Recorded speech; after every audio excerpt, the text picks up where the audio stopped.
বন্ধুরা, আজকের গল্পের আসরে তোমাদের জন্য থাকছে গোপাল ভাঁড়ের শর্টকাটে ধনী।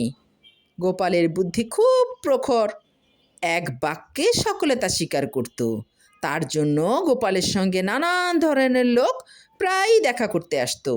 একবার এক ভদ্রলোক এসে গোপালকে জিজ্ঞাসা করলো, গোপাল, তোমার তো এত বুদ্ধি, তোমার বুদ্ধির জোরে আমাকে বিনা পুঁজিতে ধনী হবার সহজ উপায় বাতলে দিতে পারো?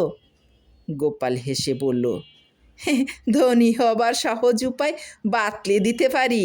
ফি বার করুন 10 টাকা। আপনিও এরপর এইভাবে দেশ বিদেশে প্রতিবেশীদের কাছে চাউর করে দিন যে অল্প দক্ষিণায় ধনী বানানোর মন্ত্র আপনি জানেন। লোকের ভিড় আপনার কাছে ভেঙে পড়বে। শর্টকাটে ধনী কে না হতে চায় বেকুব ছাড়া?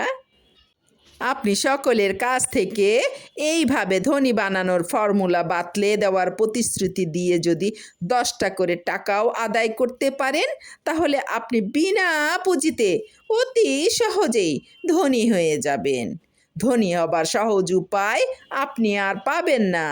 বিশ্বাস না হয় পরীক্ষা করেই দেখুন না, মিথ্যে বলছি কি সত্যি বলছি। এই বলে গোপাল মুচকি মুচকি হাসতে লাগলো।